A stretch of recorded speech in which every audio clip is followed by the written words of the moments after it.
Good evening.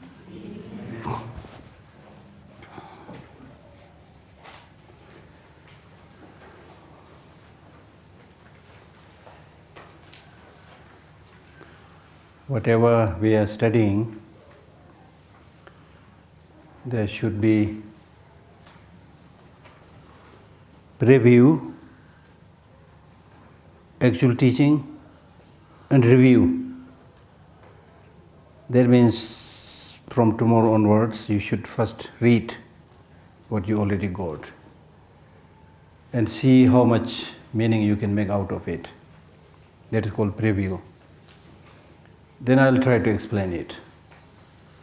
Then after that, you should again review and see how much you got, whether everything is clear or not. If it's not clear, then you can again ask questions and things like that. So that is the process with this particular study and teaching, and also in the case of your study of other subjects. In order to make sure that the subject that you have studied, the Dharma teaching that you have listened, in order to make sure that it stays in your mind, you should make effort to preview and review, not just listening to the teaching. And the process of listening to the teaching is threefold. In the Buddhist process of studying the Buddha teaching, there are threefold: hearing, thinking, meditation. Right? Hearing, thinking, meditation. All these three are important. Thösam gomsum, thövasam gomba.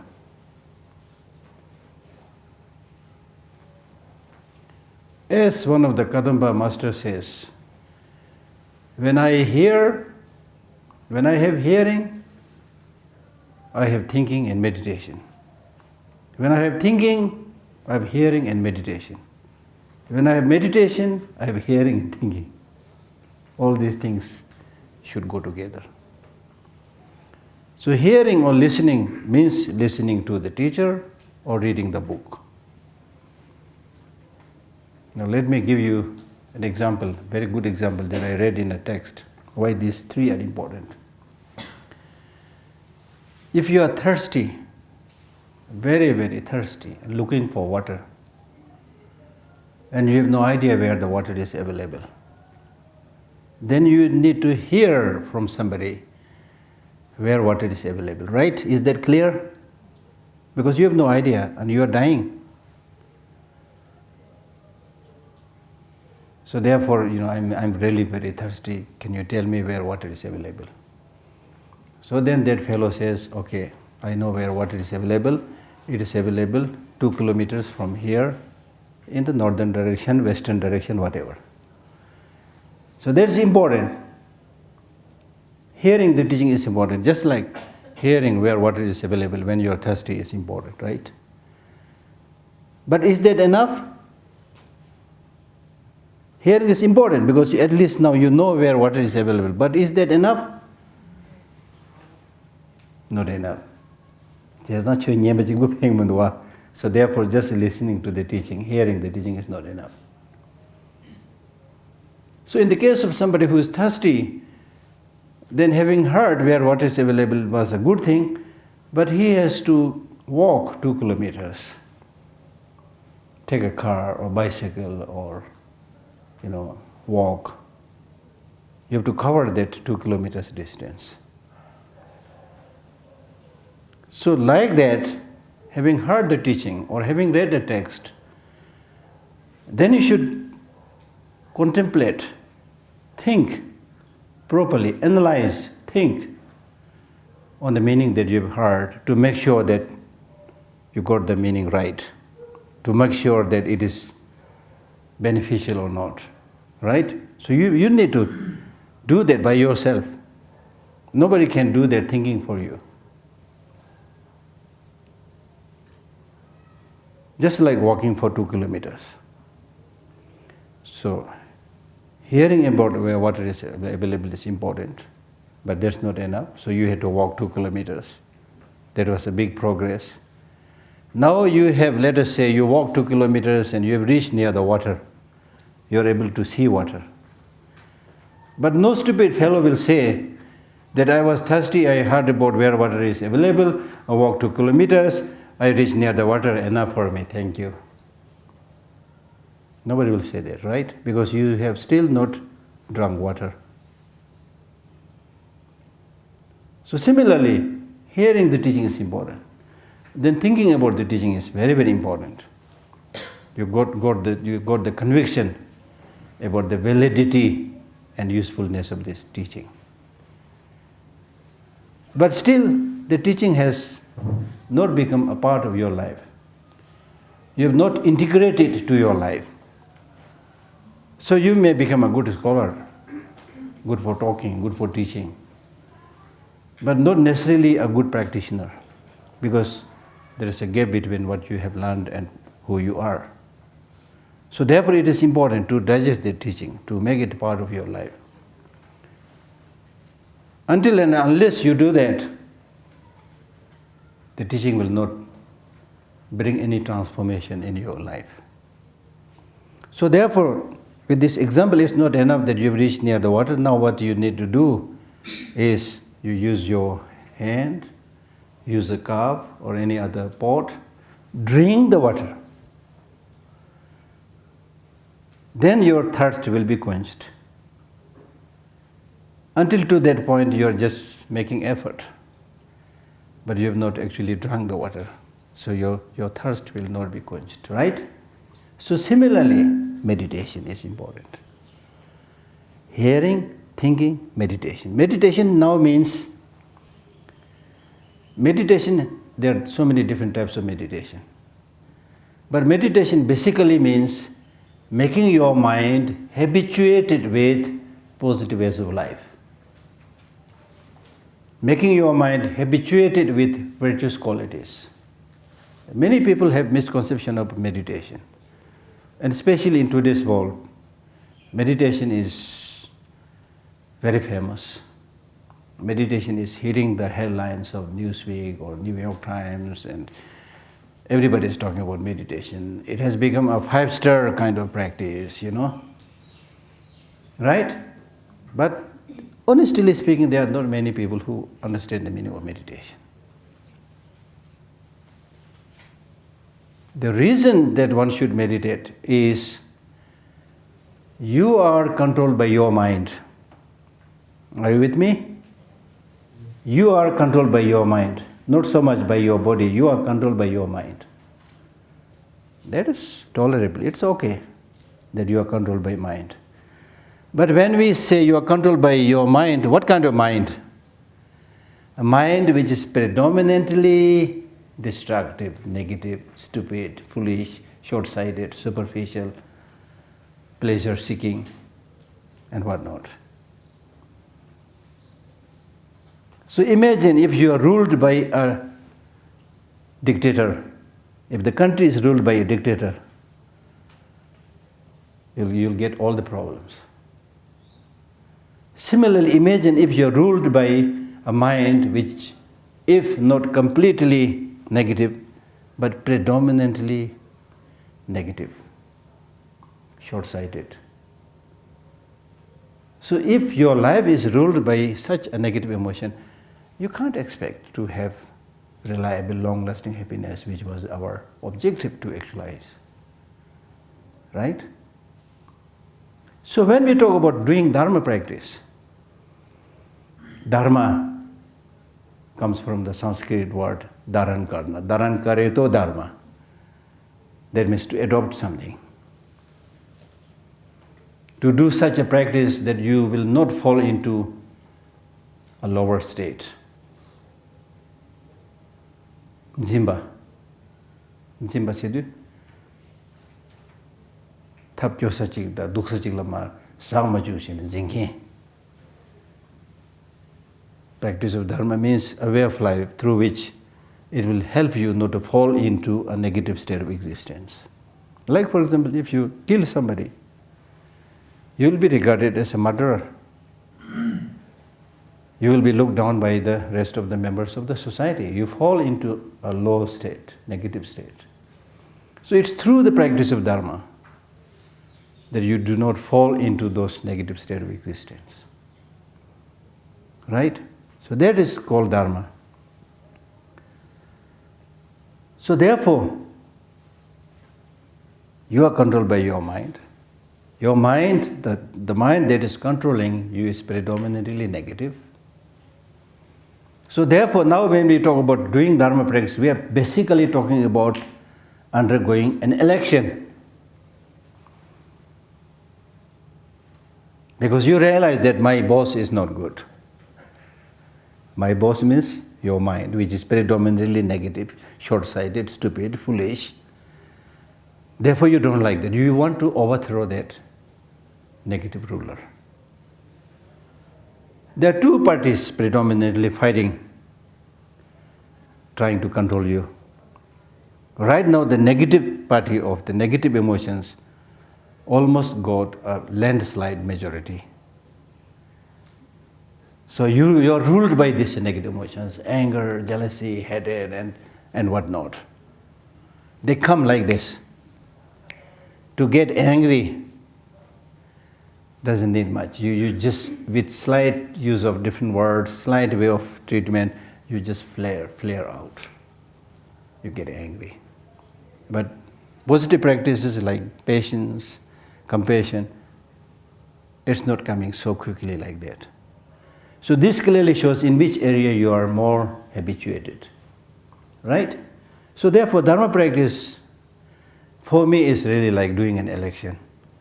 Realizing that you are ruled by a negative boss and you don't want that. You want peace, long-lasting peace and happiness, which we all agreed. So therefore, now you want to replace those negative emotions with the positive emotions. Right now, the two bosses of all the negative emotions, the two army generals or kings or president or prime minister, what you want to call it, the two foremost negative emotions are ruling our mind. They have already entered into the headquarters of our mind. The two negative bosses are ignorance and self-cherishing attitude. Dinjintang rang jinji. Dinjintang rang jinji. Ignorance and self-cherishing attitude. Now I will speak slowly. If you want to write down. Make sure you understand what I'm saying. Right now, the bosses of all the negative emotions, they've already captured our headquarters, the capital city. They're already ruled. So the two negative bosses are self-cherishing attitude and ignorance. Now listen carefully, very carefully. Ignorance means not just lack of knowledge, but misconception of reality. Is that clear? Misconception of reality. Reality is such that everything is interdependent, interconnected. There is nothing whatsoever that has objective, absolute, inherent, independent existence. Is that clear? The reality is that everything is interdependent, interconnected. There is nothing that has nothing whatsoever. Forest, tree, house, man, women, God, whatever. There's nothing that has independent existence. Everything has a dependent existence. Right?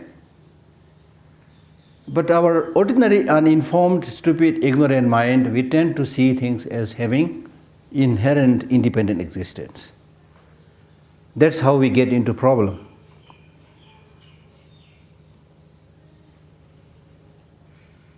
especially when you like something, a car or a man or a woman or whatever. If you fancy something, so wow, so handsome, wow, so beautiful, existing from its own side. I must have this car, I must have this laptop or whatever.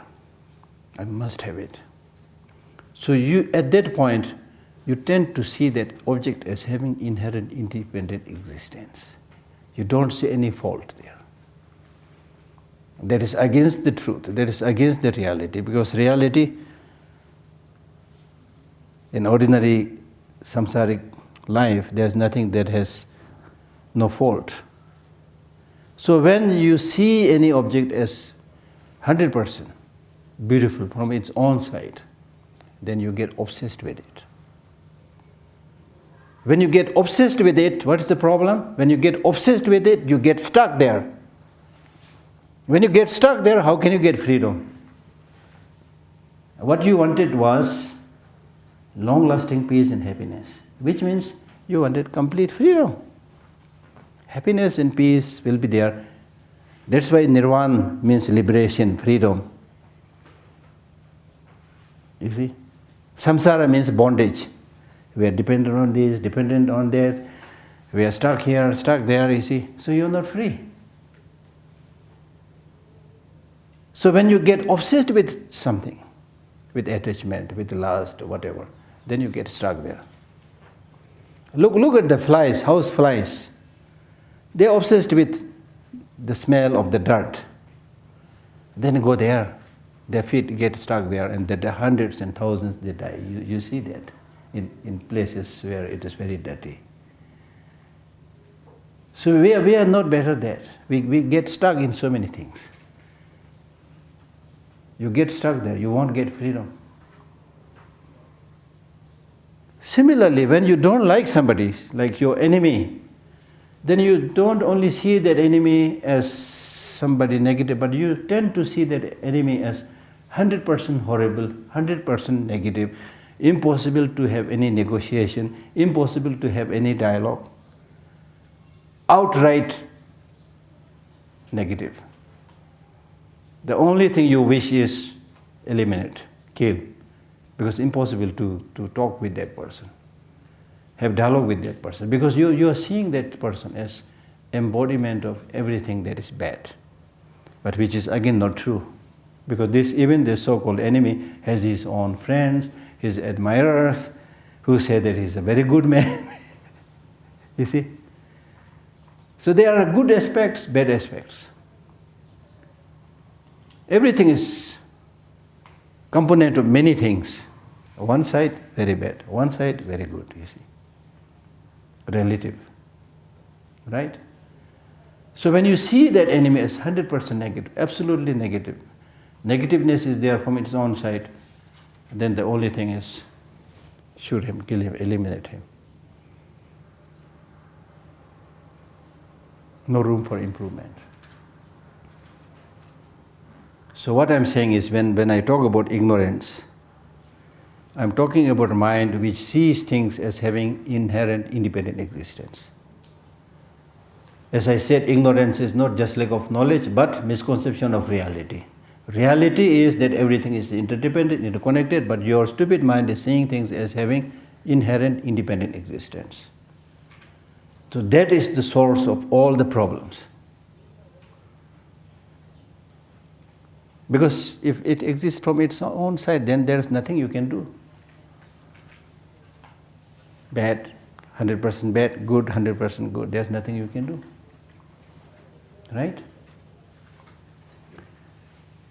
So therefore, what I'm trying to say basically is, things exist. Yorva karina. Things exist, right? Things exist. If things exist, they can exist only in two ways. Either they exist dependently or they exist independently. These are only two possibilities. Clear? Either they should exist dependently or independently. There cannot be a third possibility. Because dependent existence, independent existence, they are mutually exclusive. There cannot be a third possibility. Only two choices. So now think of everything that you can think about. What is their mode of existence? Dependent existence or independent existence? Huh? Are you getting what I'm saying? Think about everything that exists and tell me whether they exist dependently or independently. Huh? Huh? I can't hear. You're so shy and so. Huh? What? Put some energy. Dependently. इसको lock किया जाए dependently. Yeah? Really, these are I'm talking about very important things. So now we have all agreed things exist, and they exist by depending on many factors. Causes, conditions, the name, the designation, the part, the whole. It depends on many things. There is nothing that has independent existence. So if your mind sees things as having independent existence, then that is called ignorance. That will then bring many problems. That's why His Holiness the Dalai Lama is saying that if somebody asks you, what is Buddhist philosophy? He says Buddhist philosophy is interdependent origination.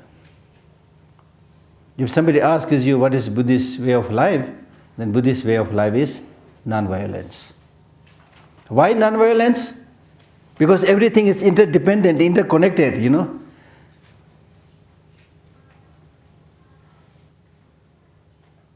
You will only end up creating problem if you use violence and other destructive activities to those on which you are dependent. Like, for example, if you destroy the environment, you are destroying yourself. If you harm other people, you will also suffer. Because of this interdependent origination, the reality of interdependent origination, therefore, you must make a very harmonious, nice connection, a connection through compassion, connection through love or compassion. So that ignorance, which sees things as having inherent independent existence, that has occupied your headquarters. That is there right now.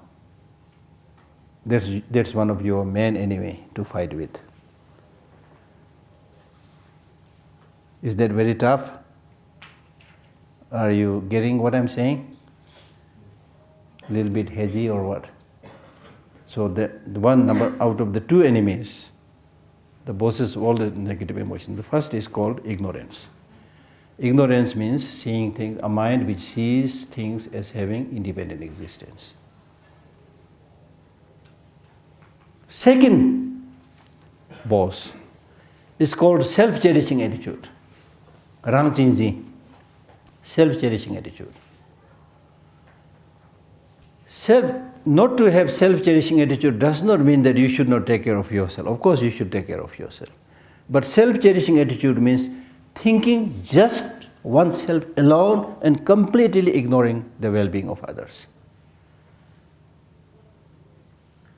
Here, when I use the word self-cherishing attitude, I'm not just talking about like taking care of yourself, but I'm talking about a negative emotion where you think just yourself and completely neglect and ignore the well-being of others. So,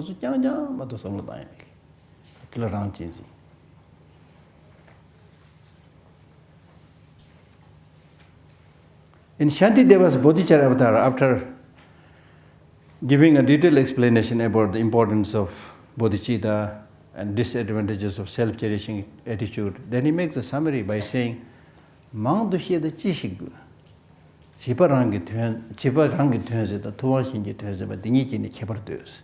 Then he makes this beautiful summary by saying, there's no need for me to elaborate this point. You should just see the difference between the Buddha and the ordinary person.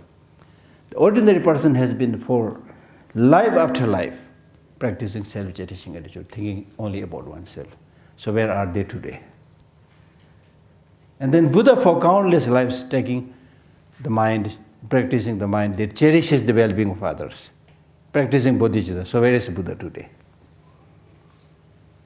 If you see these two differences, ordinary person and Buddha, then you will see the result of these two minds, self-cherishing attitude and bodhicitta.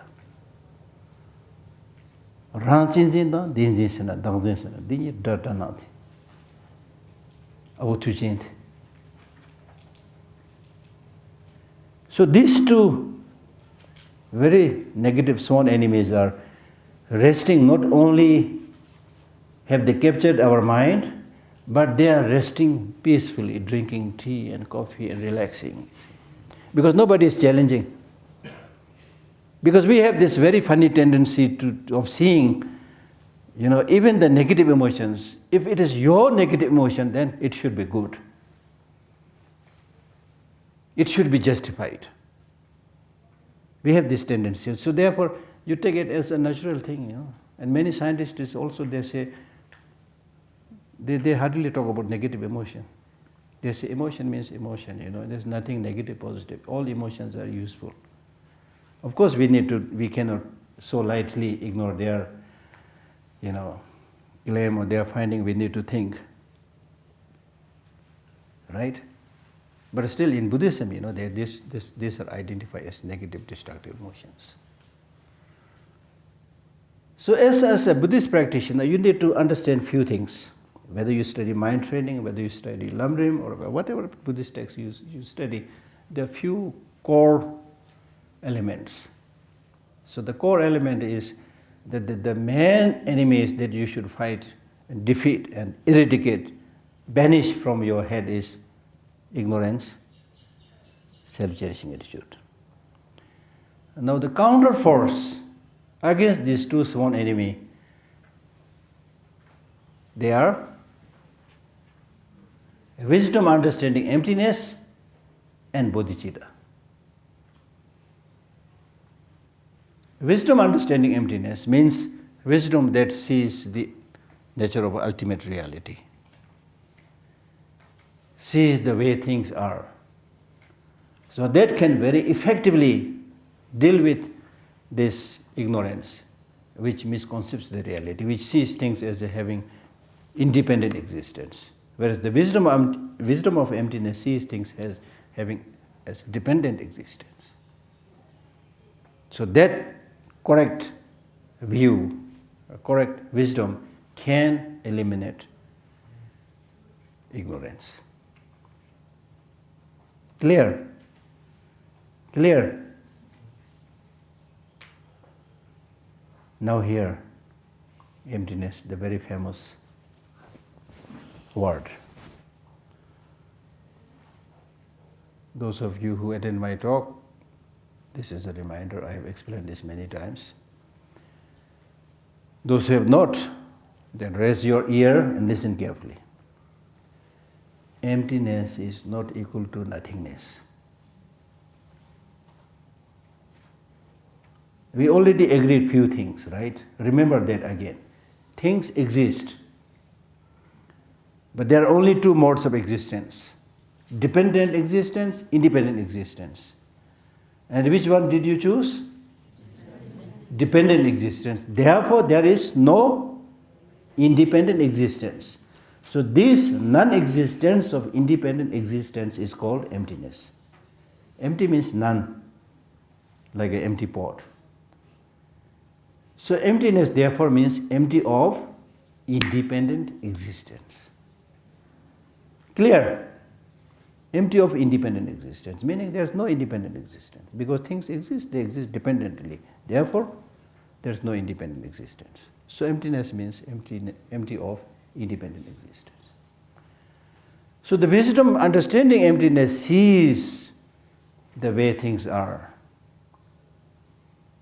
sees things as having dependent existence. Now, if you are somebody who has a very profound understanding of interconnectedness, and we should be able to understand this because we are today living in a computer age where we talk about networking, interfacing. It's so interesting. All these words that we are using, globalization, you see. So connected. Like if you look at your body, the whole thing, in the Western, unfortunately, I'm a little bit critical of some of the systems. In the Western system of medicine, although I don't know much, I should not be making this presumptuous remark, but it looks like they don't take that whole, when somebody is sick, physically sick, they don't take into account the whole body. Most of the time, in the name of specialization, if your right hand has a problem, they'll just deal with that. Liver has a problem, replace it, take it out, that part. But in the Tibetan Buddhist way of thinking, and Tibetan medicine, which is based on the Buddhist way of thinking, always takes into consideration the whole thing.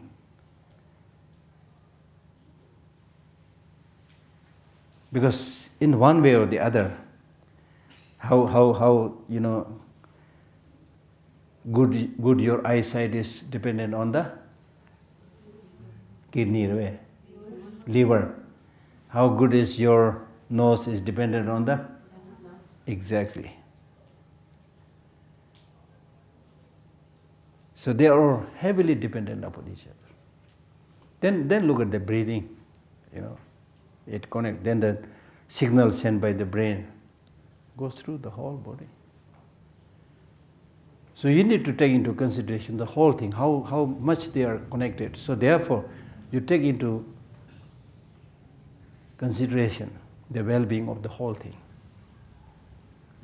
In the case of humanity also, the humanity as a whole, the community as a whole, your body as a whole, you see, the holistic viewpoint, as we say. It's very, very important. So that holistic viewpoint comes because there is this network of relationships. Interconnectivity is there because of that, right? Right? And in fact, the interconnectivity is so strong, if you use a big, powerful microscope, you won't believe your eyes. With our ordinary eye, it has a limit to see things. For example, if you look at the hand, as it is, it looks okay. But if you use a very powerful microscope, you will see mountains and valleys, even here. You will be horrified. It almost looks like it's just bunch of bubbling energies, hardly connected to each other. It's just moving like this. And Tibetan Buddhist masters or Buddha, they have realized this long time back through their special clairvoyance or special realization. Zugna uva devada. Body is like a bursting form. Long time back. Now we can prove this through scientific findings. So therefore, the antidote or counterforce against ignorance is wisdom, understanding, emptiness. Then the counterforce against self-cherishing attitude is bodhicitta. Because bodhicitta means a mind wishing to become Buddha for the benefit of all sentient beings. Self-cherishing attitude thinks just oneself, completely ignores others. So that mind that cherishes the well-being of all other sentient beings is the counterforce against that self-cherishing attitude. So your core practice, now you should make effort. Many of you may already have a lot of knowledge, but otherwise you should make that effort to understand these core teachings. Bodhicitta, wisdom, understanding, emptiness. These are the two real wings by which you can soar and fly into the state of enlightenment. The others are kind of contributing factors for these two important practices. Because your main enemy is ignorance, self-cherishing attitude. Taha gosunga, da ngosim sunga, da suimbad ngosi sunga, da surisana, dinzindang ranchinzi. Ti kapte jagendi, tunye dawa hirabda, chanchu sem. So dinde chene do this ngebe che uruda. Dimena ne ko nye ne kansam chene समझ में आ गया जी हाँ समझ में आ गया सब कुछ समझ में आ गया जी हाँ सब कुछ समझ में आ गया क्या समझा सर कुछ नहीं समझा तिंदे डूंग जी और गुमा और तिंदे वो छाई नहीं गया because it's not just Buddhist practice but in all your walks of life your study make sure that you are able to understand what you are talking about what you are hearing what you are studying understand it thoroughly through specialization, whatever. Then it will stay in your mind. Then it will move you. Because here what we are trying to do is not just getting information. We are living in a world today where we highly talk about information. We call ourselves proudly age. We live in the age of information. But much of the information that we are getting today is junk information. I'm not exaggerating. You do have junk mails, right? And the Buddha had clearly said, don't make your mind a garbage bin. This beautiful head is not a garbage bin. If you put everything that is useless, you are discrediting yourself. Then you are not taking care of yourself. If you make your beautiful brain and mind as a dustbin, garbage bin. Right? So therefore what we need is genuine knowledge and more importantly, wisdom. A knowledge and wisdom that transforms your life, that changes your life, that transmutes your life. If you are thirsty, you need to drink water, right? Right?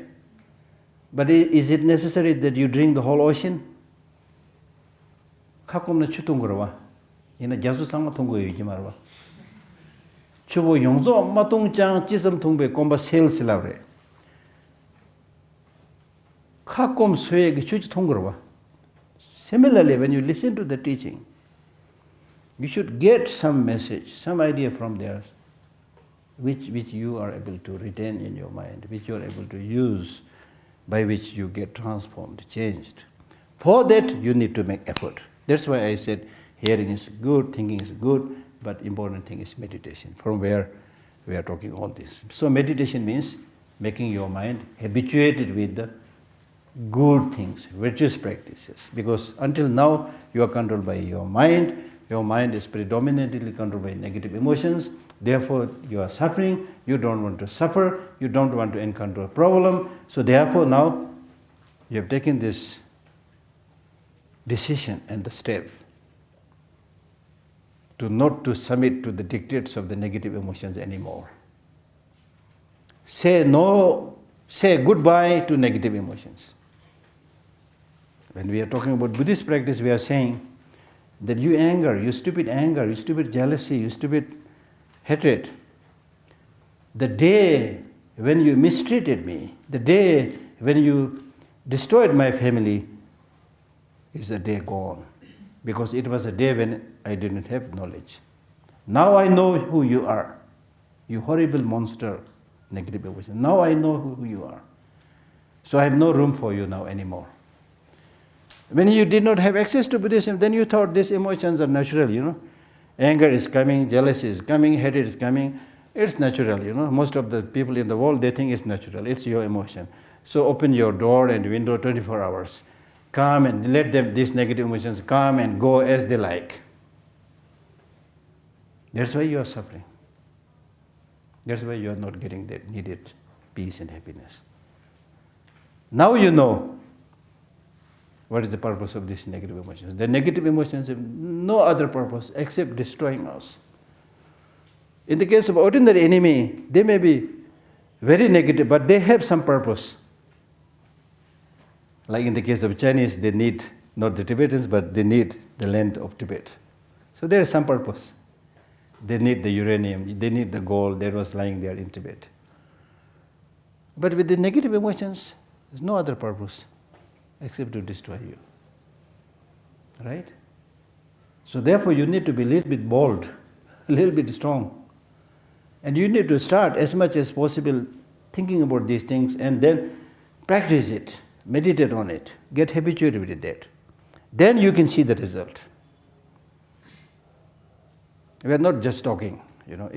It will. We are not talking. This will benefit you to get liberated. This will benefit you to become Buddha. These are big talking, really, very big talking. For us, I'm not saying they're not impossible, but almost impossible.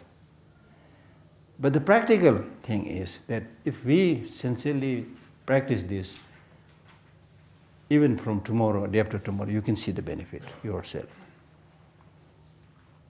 In terms of your physical health, there will be difference. In terms of your mental health, there will be difference. You see, the mind is really the precursor of whatever activities we do. Right? So with this kind of understanding, now, the only thing when you talk about doing practice, Buddhist practice, is simply fighting with these negative emotions and making friendship with positive emotions. Now next time when you hear loving kindness and compassion and patience and wisdom and so forth, then you should, as and when you hear them, then sorry, excuse me, sorry. Now I realize that you guys are so important, so compassionate, so nice. I never realized this before, so please come, have a cup of tea. Invite them. Make friendship with them. Exactly like the way we make friendship with other human brothers and sisters. When the more time you spend with somebody, the more you see the ugly side of that person, naturally you will distance yourself from that person. Because they are cheating. They are exploiting you. Right? They are deceiving you. So similarly, we should make friendship with these positive emotions, distance yourself from the negative emotions. Right? Okay, read.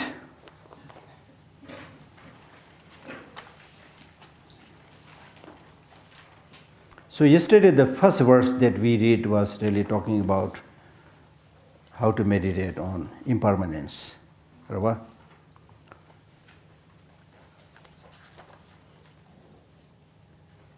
Because the more you think about, and yesterday we discussed, impermanence does not just mean death and things. Impermanence means change. Impermanence means whether it's a positive experience or negative experience, they arise by depending on causes and conditions. So if you want peace, happiness, love, compassion, bodhicitta and so forth, they have their causes. Cultivate those causes and you will get all the good products. If you don't want suffering, then find out their causes, trace the causes, deal with them, remove them, then you can lessen sufferings, lessen problems. That's primarily the meaning of impermanence. So the whole process of stages of the path or labyrinth can be explained with this understanding of impermanence. Right? So yesterday the first verse we read said that since you are controlled by this, the Lord of the Death, who controls all the three realms of the world. So because if you don't realize that and still sleep peacefully, as if you are already enlightened, as if you are already free from suffering, then it's very, very improper. For example, if you suddenly get a news saying that your enemy has already started coming, then you will immediately think about how to fight the enemy or run away from them or hide yourself somewhere. You need to make the preparation. So similarly, on the very first moment or first day when we are born to die. The Lord of Death is prepared for, our life in such a way. So each and every moment, each and every second, we are moving towards their destination. And when we will die, nobody knows. It can be tomorrow, it can be day after tomorrow. So there's nothing to get scared about that. Death itself is not a big issue. The issue is if you die having done many destructive, negative things, then it is bad because you have to experience all those negative consequences. Otherwise, death itself is just like changing clothes. You don't get scared by changing clothes. In fact, it will be better probably in the case of an old person to die and then born as a young boy, young girl like that. Okay?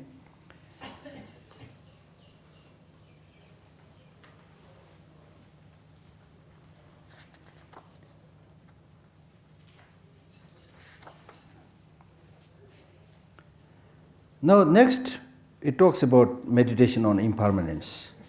It explains this in a little bit much more elaborate way. First, you should remember that you yourself is subject to death.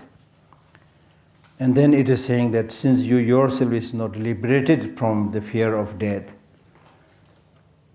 and instead, if you keep on lamenting the death of other people, then that's again very, very improper. So therefore, do not get obsessed with bad activities, and you should make effort in the path leading to liberation.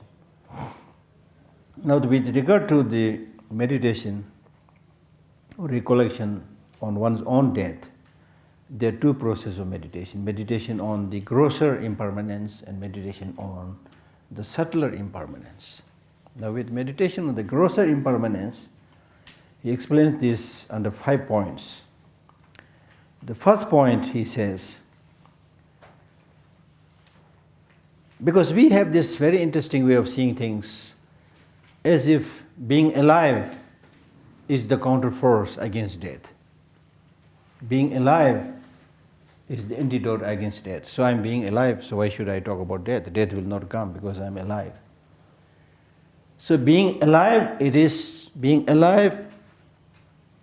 itself not a counterforce against death. Right? So this is explained by saying that being alive is not the factor that would do away with death.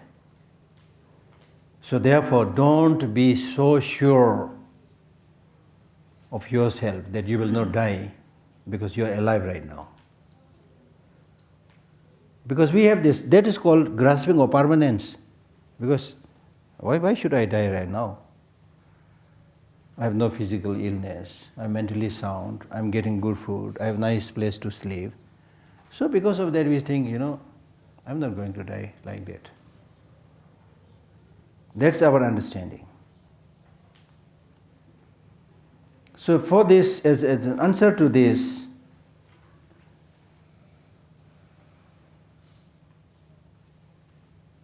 verse number 2 says, those who are born, or you are born only to die, and whose nature is to be driven by the force of others. So therefore you look like you're in the act of dying, and you don't look like as if you are living. So those people who have this insight, they see us moving into the process of dying, not in the process of living. Like if I'm driving a flock of sheep to be slaughtered in the slaughterhouse, and this flock of sheep is on their way to the slaughterhouse, are they in the process of dying or in the process of living? Exactly like that. As I explained earlier, each year is consumed by month, month is consumed by day, day is consumed by hour, hour is consumed by minute, minute is consumed by moment. So it's moving so fast towards that destination, that death. So therefore you appear to be dying and not, you look like moving towards the death. You don't look like living. The reason is the very cause by which you are born, the birth itself is the cause for death. Meaning that you are produced, you are brought in this world in such a way that you are subject to death. So in a way, your death, your destruction is inherent in you. It's in you. Amazing. And then plus we of course by going to the wrong place, by eating the wrong food, particularly these days, rainy seasons, you have to be very careful what you eat, especially in the restaurants. Because the food they prepare in the restaurant, they are unable to sell it quickly, so they leave it open, and then all this kind of, bacteria or, insects, whatever, they come and sit there, and many of these tiny insects or microbes we don't see, They are there, you eat it, you get sick. So you have to be very careful. And I have noticed this, it is during the monsoon that Delhi hospital or medical center is full of sick people. You see, so it's better. Precaution is better than cure. Most of us don't take that precaution, be it death or be it physical illness, we don't take the precaution. Only when we are sick, then we go to the hospital. It's too late. So please don't get sick during the monsoon. All right? So practice means practicing from small things like that with mindfulness. Taking care of yourself means being mindful of what you eat, where you go, and everything, right?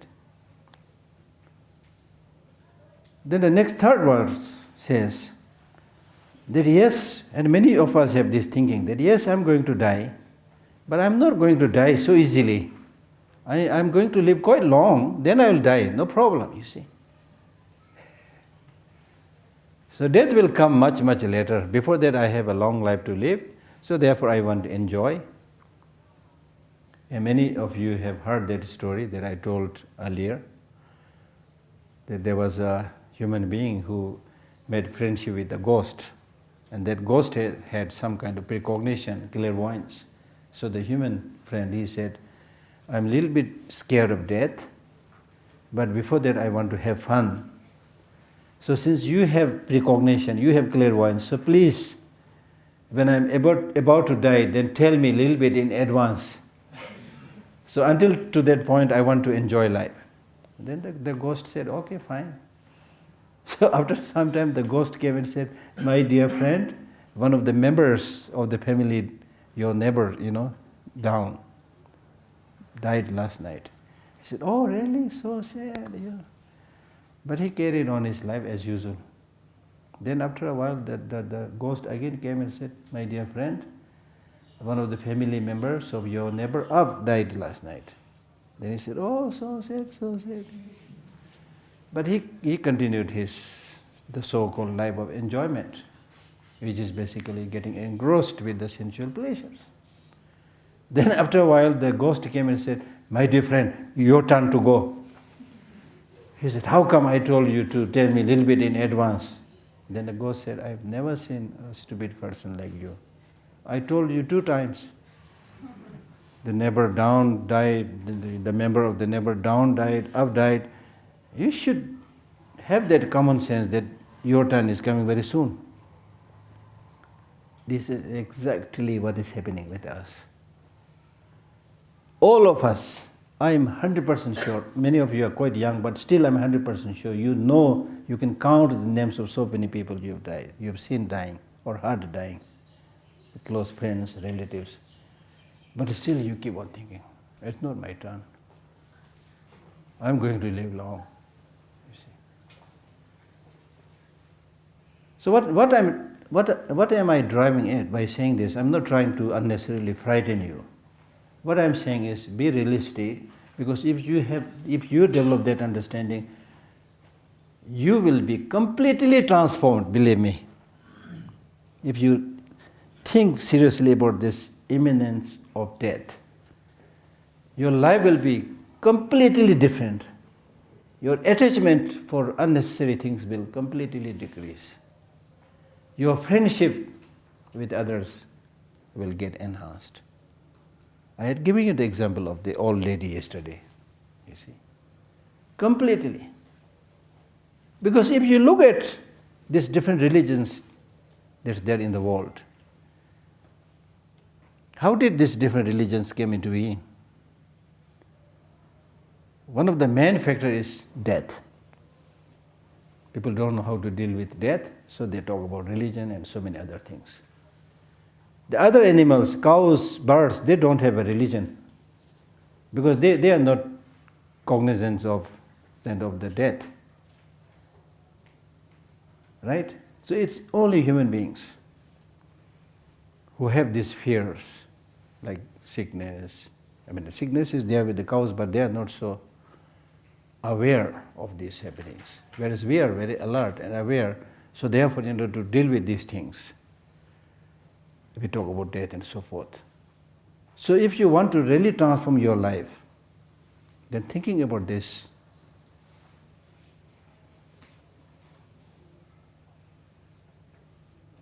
travel, death, can completely change your life. Not just thinking about God, not just thinking about Buddha. It may be useful, but if you really think about the real matter, real issue, the real issue people don't want to talk. They talk about like things, these good things, They don't want to talk about the real issue. The real issue is death. How are you going to deal with these things? As I said yesterday, with death people don't want to hear, so therefore even the cemetery, they build it far away from the place, their city, they don't want to talk about it, they don't want to see it, you see. Right? So, if you think about this imminence of death, for example, death is coming tomorrow. What is it that you are going to take now? How would you live your life? What is more sensible in your life? All these questions will come to you. It will completely change your life. Then you will start doing the most useful thing and stop, hopefully, many of these useless things in which we get sidetracked all the time. Right? Then you will do the real business. So there is a lot of purpose for this. So the verse number 3 is saying that if you are among those saying that I don't fear death because still there is a lot of time, it will come much, much later. So in this way, if you are seeing the past as brief, now let us say if you are a young man or young woman of say 25 years, you already used 25 years. 25 years is a long year, but our tendency is, because past we tend to see it as very brief, it's gone. Meaning, the past 25, 30, 50, whatever, you tend to see it brief, it's gone. You tend to see it brief because you're thinking, future is long, I'm going to live. I'm going to do this project, that project. Even in the case of a very elderly person, say 90 years old, if you ask that person, are you going to die soon? He'll say, yes, I'm going to die soon. Are you going to die tomorrow? Tomorrow, maybe not. You see? So that is called grasping of permanence. Even an old man in a very fragile situation, fragile health, thinks that I'm not going to die today. And then tomorrow comes, tomorrow is again, then today, today. You see. So with this kind of attitude, if you think about living, you make another plan. If you think about going, you make another plan, you see. So that's important. Very, very important. Because much of the wrongdoings that we do in the society is because it never occurs to us that I'm going to die. Right? Does it make sense? You see the past is brief, yet see the future differently. That means future, long. I have to do this, I have to do that, I'm going to live, I'm going to get married, and this, that, and so forth. Differently. To think both equal or unequal is clearly like a cry of fear. So it says, if you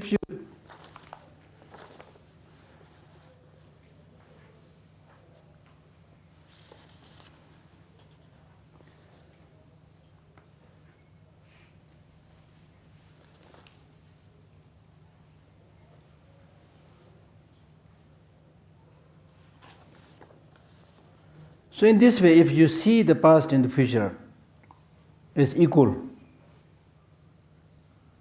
or past is short, future long, if you see in that way, this is of course not objectively true, but if you're seeing in this way, you are seeing this way, and you are saying this because out of fear, just to console yourself. Yeah, I'm going to live, Even though you have some idea that this may not be true, but you will say, yeah, I'm going to live. You don't want to say the truth. To think both past and future equal or unequal, meaning the past is short, future is long, is clearly like a cry of fear. It's like the person who is walking in a thick forest, and he was left behind, he is alone, he has lost the path, and is really very scared in that forest because he lost the path, and there may be wild animals. But he pretends that he doesn't have that fear. So he starts singing, you see. But full of fear, So that's the meaning here. It's clearly like a cry of fear. Very often we pretend and do things which is not what we actually feel, what we experience. Then verse number 4, because nobody wants to die, everybody wants to live. Why, I don't know. Everybody wants to live, nobody wants to die. So therefore, you try to embolden yourself or try to cheat yourself, coming up with different versions. Because I'm healthy, I'm going to live, and things like that. Now in this verse number 4, he is saying, since death is common to others too, if you say since death is common to everybody, why should I fear? If you are saying like that, then is that jealousy that causes you suffering? If others die, you are also dying, then you have no fear. If others are not dying, you are alone dying, then if you have fear, if you are saying that, then this suffering that you have is out of jealousy. That doesn't solve the problem. Since death is common to others too, if you say, therefore I have no fear, then does jealousy cause suffering? When only one is harmed and not others, then you get suffering. But when everybody is harmed, if you say no problem, that is again stupid. Because whether others are suffering or you are suffering alone, you are getting that suffering, you are getting that problem, right? But we do have that kind of feeling of jealousy in our mind. Therefore we do think like that. So everybody is suffering, so a little bit better. If you are suffering alone, then you feel miserable. The one example that I normally give is if suddenly a very rich person comes in, and when he sees us listening to the teaching, then he says, this is wonderful, there's so many young people listening to the teaching, I am very happy. So he gives like $200 to each of you, but not to me. Then I feel a little bit uneasy, why this fellow has given $200 to all of them, not me. If nobody came and nobody gave anything to all of us, I'm fine. But if that fellow has given you the money, not me, I feel uneasy. So that shows there is some kind of jealousy is there with us. If you, instead of jealousy, if you really have the love and affection, then you should be happy. You don't worry about you if you don't get it. It's okay. The others got it. Wonderful. You will feel happy. But we don't do that. So because of jealousy, you think like that, but which is wrong. Okay, just one verse, then I'll stop. Verse number 5. Then again you say, yeah, I'm not fear, I don't have fear of death. Because especially in today's modern world, there's so many medical facilities, right? So many medical facilities. So therefore, sickness can be cured. And aging can also be treated to some extent. You can be rejuvenated. Therefore, I have no fear. If you say things like that. And then he says, this is again stupid because number one, it is not true to say that all sicknesses can be cured. There are some sicknesses can be cured temporarily, not forever. There are some which you cannot cure. Right? And aging also, there's not much really, honestly speaking, there's not much treatment with aging. Because aging, the only good thing with aging is it comes slowly, unnoticingly.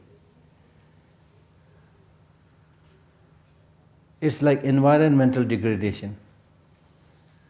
Right from the first moment of the birth, aging started. Aging sana, gave us na, nasu hendu gyurvas. Aging doesn't mean that you should have like white hair and wrinkles on the forehead, no. Every change of the moment is called aging. So aging has started right from the first moment of the birth. The only good thing with aging is it comes so slowly, so unnoticingly. If there's onslaught of aging overnight, you go to bed tonight, tomorrow you wake up with very old women with disheveled hair, white hair, or wrinkles on the face, you will die of heart attack. Gepa kiji kali ungbe tax.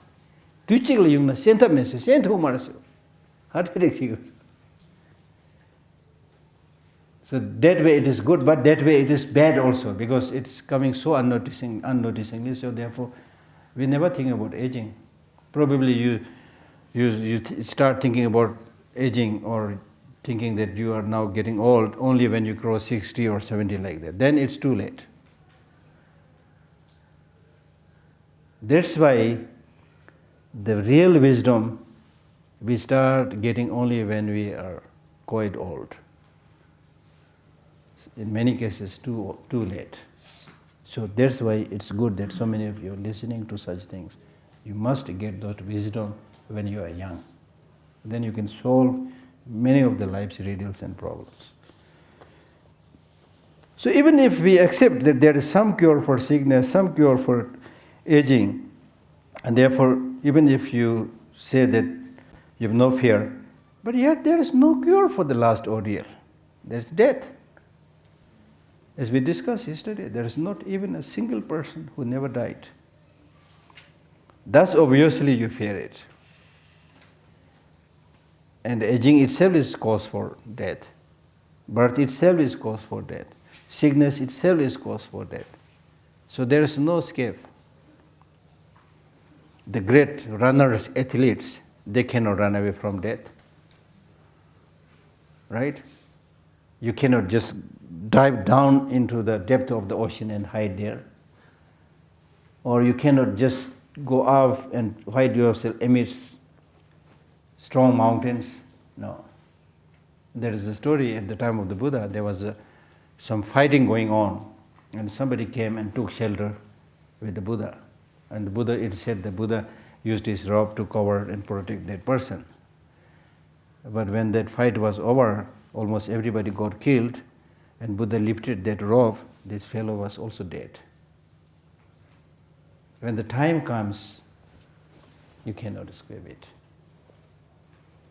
So therefore, death is number one imminent. Then also because of wrong food, wrong behavior, wrong conduct, going to the wrong place, we quicken the process of the death. So with this realization of impermanence of our psychophysical aggregate, it also tells us that you really take good care of yourself, because your psychophysical aggregate is very fragile. So be very careful about what you eat, what you think, with whom you go, and so forth. Many people die unnecessarily because they go to the wrong place, they eat the wrong food. Just few days back, some tourists, they were all drunk, 4 of them, and driving a vehicle, and they jumped somewhere, all of them died. So this is not a timely death. This is because of wrong behavior, wrong ways of life. Right? So therefore, take good care, especially during the monsoon. Thank you.